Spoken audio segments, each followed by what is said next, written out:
السلام عليكم ورحمة الله وبركاته. عاملين يا اخواتي؟ رب تكونوا بخير. اهلا بيكم في فيديو جديد. النهارده ان شاء الله نتعرف على موعد مباراة الاهلي المصري والترجي التونسي في نهائي دوري ابطال افريقيا واهم تفاصيل المباراة باذن الله.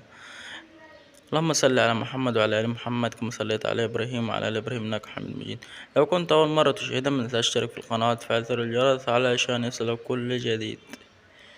انتهت مباراة الأهلي السابقة مع بلدية المحلة بانتصار الأهلي المصري 2-1 على بلدية المحلة في الدقائق الأخيرة.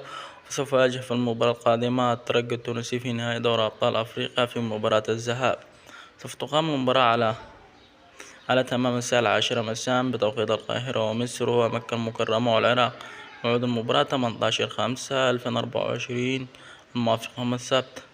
القنوات الناقلة المباراة بين سبورت 3 HD في مباراة الذهاب. أما مباراة الإياب مباراة العودة الفاصلة يوم 25/5/2024 الموافق يوم السبت، يعني بين المباراة دي ودي الذهاب والعودة 8 أيام.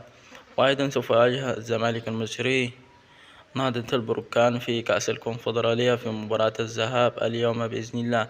يعني كده مصر مطلع الناديين الأهلي والزمالك، واحد في الكونفدرالية وواحد في نهائي دوري أبطال أفريقيا، يعني الاثنين في النهائي.